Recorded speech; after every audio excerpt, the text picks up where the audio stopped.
Welcome all. Coleman Report Live, May 15th, 2020. Interesting Times edition. Katie Watucky, our resident editor, and Lance Sexton still working out of his dad's shop. Are you living in your dad's basement, Lance?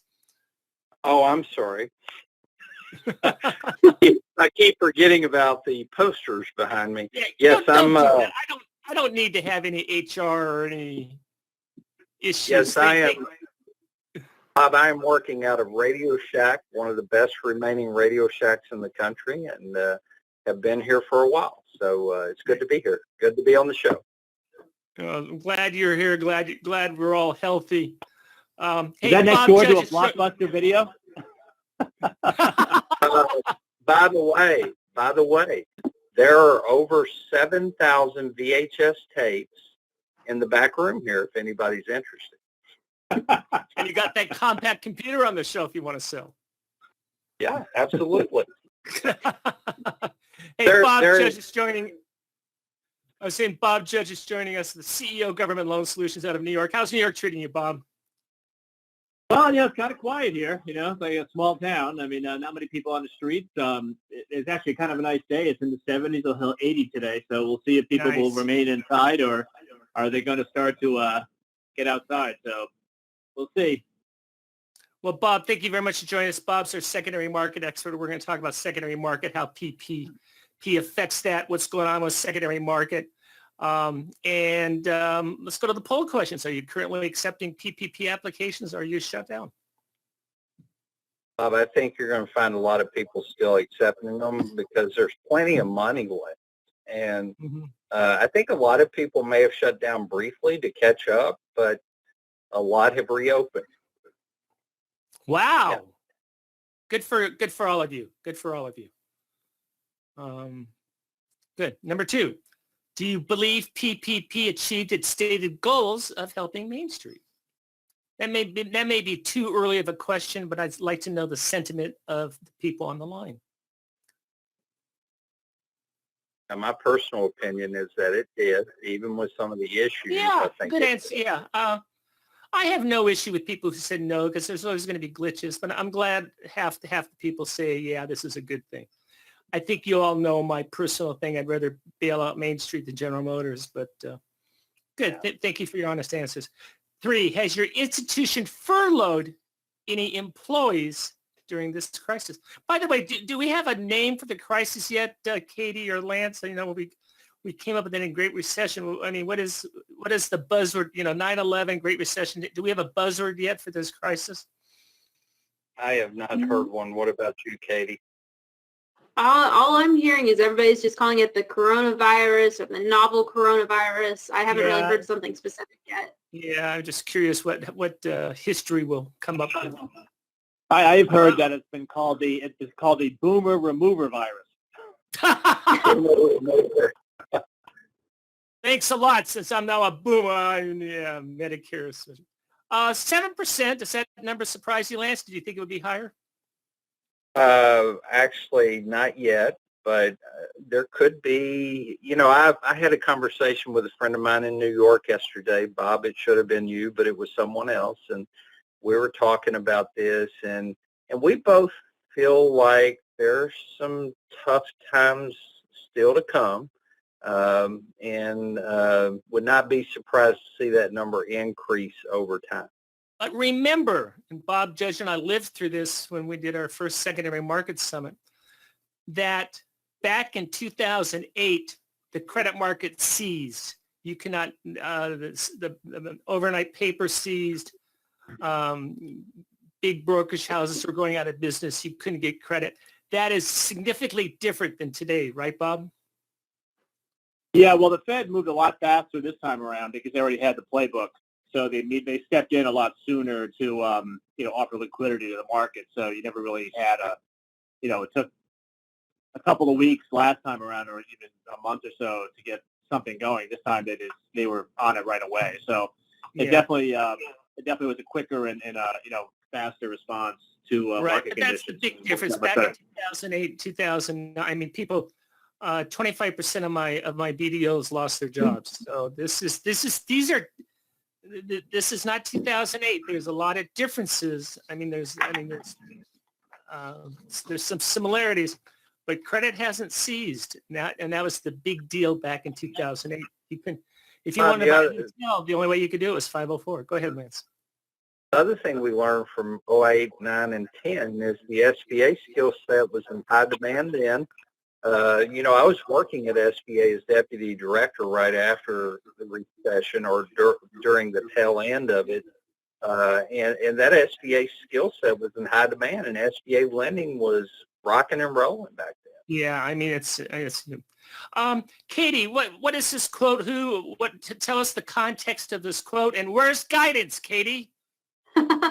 Well, I think we're probably going to be getting guidance, if not today, probably over the weekend. As we've heard, Rubio said yesterday the day before, that he thought the guidelines could come out as early as Wednesday. Obviously, it's been a couple days since then. Wednesday, It still hasn't come out. Yeah, when you say Wednesday, you mean this week? Yes, this week. Okay. So it sounds like he's probably, he said that he has seen a draft of the guidelines already and the forms that are going to be filled out. So it sounds like they're just trying to get some of the numbers, particularly the percentages, worked out before they roll this out. But it sounds like we're probably going to be getting that very soon. Okay. With respect to the webinar next Wednesday, that is still a go because we're assuming we'll get guidance over the weekend. But I will announce definitively Monday. If we don't have it by Monday, then we'll bump it a week, and the alternate date will be Wednesday, the following Wednesday. But our plan is still a go. We think it's going to drop this weekend. Very good.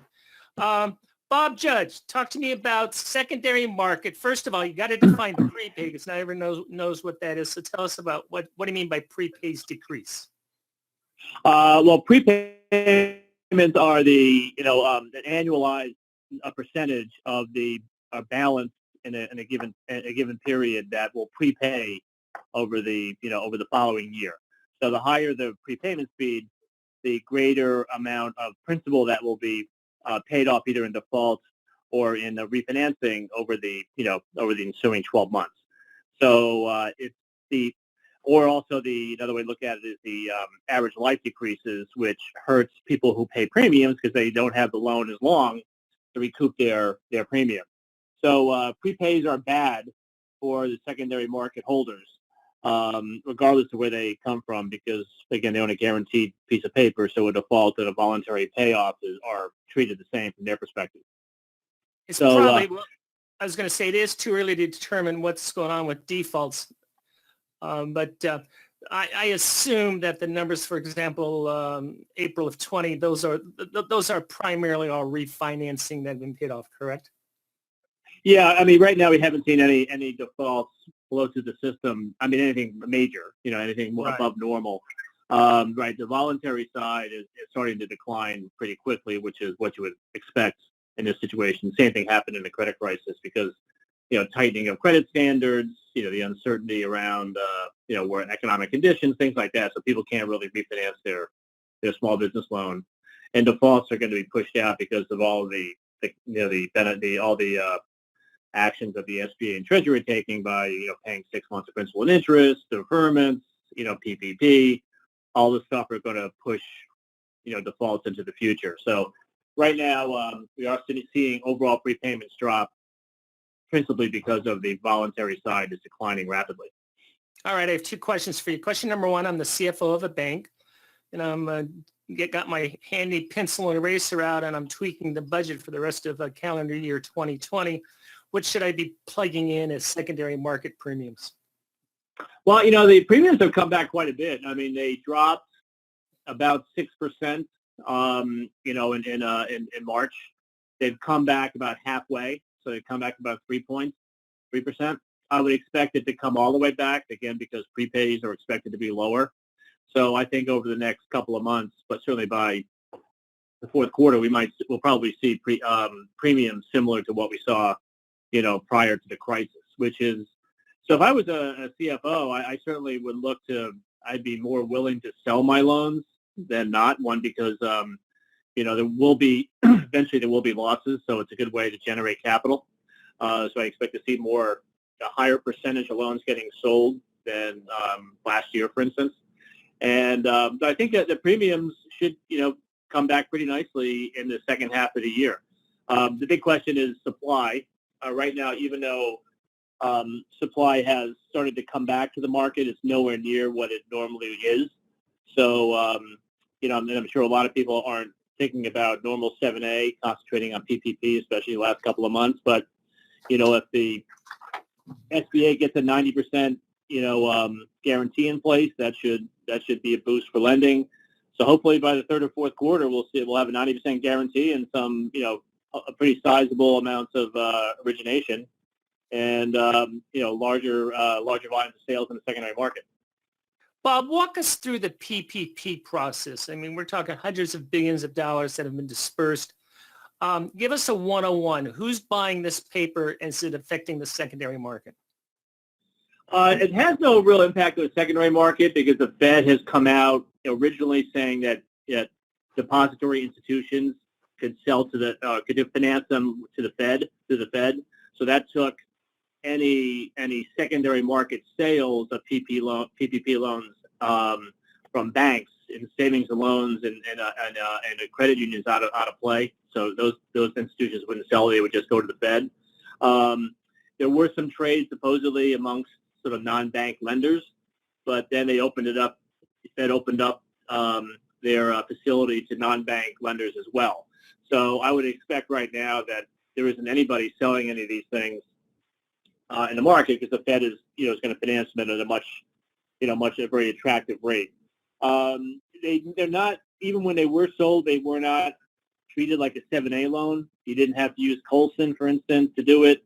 While there is like a 1502 report or something similar that has to be filled out, it wasn't trading in the same, it wasn't being sold in the same manner as a 7A. So for instance, we never saw a bid wanted list on PPPs at all. So I would say that right now they're just, the Fed has taken over financing them and that's pretty much they're being sold directly to the Fed, no secondary market, no private investors, right to the Fed, correct? Yeah, I would imagine that, again, there were some originally because of what the non-banks could not go to the Fed. Now they can. So that would be the best treatment. Very good. Hey, Bob, give a little plug for what we're doing, I hope, first week of December in Washington, D.C. Well, we can do hopefully our usual secondary market conference, hopefully in person, which is the best way of doing these kinds of things, I think, even though Zoom it's got to be in person. We're not going to do virtual. We're either doing it in person or we're not going to do it. Anyway, go ahead. And we certainly will have a lot to talk about. Every year we're always, last couple of years, you're always thinking about what is the topic du jour. This year we have a lot of them. So there'll be a lot of good stuff to go over, especially come December after a lot of this stuff kind of gets, once we have more knowledge as to where the economy is headed as well as the market. So if we have it, I would say it's a must go for most people who want to know what's going on. If you're a nerd like Bob Judge and Scott Evans, you need to be there because they're that's a compliment, by the way, Bob. Oh, I take it as such. Revenge of the Nerds is great movie and a true statement. Hey, Bob, thank you so much for joining us, and thanks for the secondary market update. No problem, guys. Stay well. Very good. Lance, we got a question from Lisa. When will instructions for the 1502 reporting for PPP loans become available? The information is out there. I think the most important thing we need to pay attention to, there was a release with some guidance from SBA about your PPP loans. And when you look in E-Tran, typically you're going to see the loan status as dispersed and current, or if you look in E-Tran origination, it'll say that it's funded. If you have not seen the email from SBA, you need to look or, look on the SBA site because there is a new status that SBA PPP loans that are that have been approved can be in, and that's called research. Got an email from our friend Paul asking what research was. So SBA came up with some guidance. Basically, research is a loan where there's something about the loan was approved, funded, but there's something about that loan application that was submitted to SBA that needs correcting or fixed. So I encourage every bank that was involved, run a list of your PPP loans and their current status. You can do that. There's instructions along with the email, and I got the email from 2 or 3 different district offices. So just look for your emails from the district office. Find out if those loans are in research status. Read the attached instructions, and there may be a little bit of work that you need to do in E-Trans servicing to fix those up. Great. Thank you, Lance. Lance, we got an SOP notice from SBA regarding lending operations update. Give us a quick overview, please. That's what I'm sorry, I got ahead of myself. That's what I just talked about. You could cruise along and you would have never seen research status as a loan that's in E-Trans servicing now. Again, what we're seeing on the screen, loans, you need to go through, look at your loan portfolio of PPP loans, find out the ones that are showing research status, and you need to review those applications and make sure that they're complete. Common areas are related to the borrower name, correct EINs. One of the areas where there may need to be a correction, sometimes on a small business, if a bank didn't have the EIN, they might try to force a guarantor's Social Security number in as the EIN, and SBA would accept it. Well, apparently those things have to be corrected. So you need to review all fields in a loan for accuracy, name, EIN, Social Security number, and so forth, and make corrections if needed. Those that are in research status apparently need that. Now, I fully expect every loan over $2 million, Bob, is probably in research status, but take a look at those. It's supposed to be done by end of business today. Katie, Fraud Friday, you have Maurice Fain, reality TV star. Never seen his show, by the way. I guess he's criticized for buying a Rolex and a Rolls Royce. Hey, why can't we support the jewelry industry and used car salesmen, Katie? Well, you can, but you can't use a $2 million Paycheck Protection Program loan for that. It's an A, she passes. Bob, he paid child support with it, too. He did. He also paid child support with it. But the real problem here is that he certified that he was going to use this to pay his 107 employees, and not a dollar went to that. It ended up going toward all of his luxury jewelry. He bought a huge, I think it was a 5.7 carat diamond ring for himself, and a brand new car. He's going to look good in court, at least. Probably jail, Bob. Yeah, I need to say allegedly for all this stuff also, because he's been arrested. But what I find amazing, Katie, is the OIG. I mean, the OIG is moving fast on some of these egregious situations. Right. We're not hearing about the little cases where it was just some kind of mistake or somebody used their money wrong. We're hearing about these big things where people are misusing their funds, and it's very obvious that it's a big problem. And I think for a little while, that's going to be what we're going to be hearing about is the primary problems with these PPP loans, because the smaller things, until we have forgiveness guidelines, it's going to kind of be unsure for a little while. Lance and I both have come up with that $2 million. We have no inside information on that. That just seems logical, Lance, right? $2 million and above, they're going to be reviewed. Well, you know, it's like the certification that the pandemic impacted your business and required the necessity of a PPP loan. They came out with guidance that if the loan's over $2 million, you need to take a closer look. If it's under $2 million, it's assumed that the pandemic impacted the business in a negative way. So I think this is just based on the few things that we're hearing, that $2 million is the magic mark where more intense scrutiny is going to start taking place. And that's simply a guess. And I believe that will come down in guidance, but that's a guess. Hey, let's go some of these questions. Go ahead, Lance. I'm sorry, that's the same. That's always, 2 million's always been the mark, Bob. When we talked about poultry loans and what they wanted to look at more intensely, when we talk about a on-site or off-site review, Bob, you're almost always 100% of the time going to have the stuff over 2 million looked at. So, Katie, what's a 5.7 carat diamond ring worth these? Just out of curiosity. Oh, I have I'm not no in that idea. market. That's got to be over $10,000. You don't have one on your finger? No. Hey, let's go to the questions real quick, then we'll let you go. Kevin, it's good to have you back, Bob. Thank you very much, Kevin. It's good to be back. D, what is the average premium as a percentage? D, I'm going to refer you to our CPR report. It's on our website. It's a separate email we do every week, and we give the premiums, and we cut it out by really based on maturity. That's what they're looking at. So it's all over the board.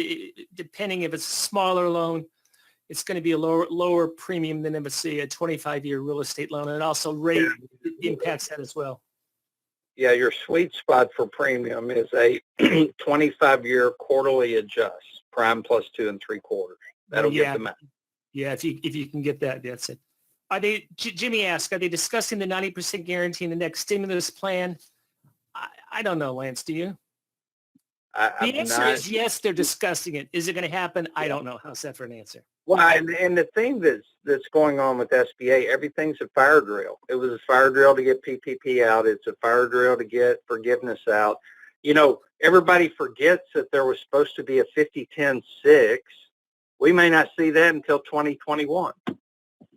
So the answer to the question is 90% guarantee has been discussed, but you know, it may be a little bit before we actually see some. And remember, there's a two-parter on this. One is you have the budget, with the 2021 budget that takes effect October 1st, and that guarantee percentage will be taken out of the budget, and then you have the PPP stimulus. So they're two separate programs.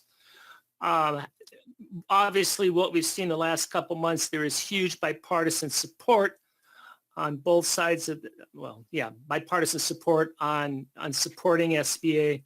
I haven't heard too much or anybody who's opposed to this. I mean, there's always grumblings, and I understand that there's always going to be exceptions, but SBA still enjoys full bipartisan support. Craig, I'm going to hold your question over until next week. It's regarding construction. I don't have the answer real quick, but I'll let Lance deal with that next week. Hey, everyone, have a nice weekend. Talk to you Monday. Have a great weekend.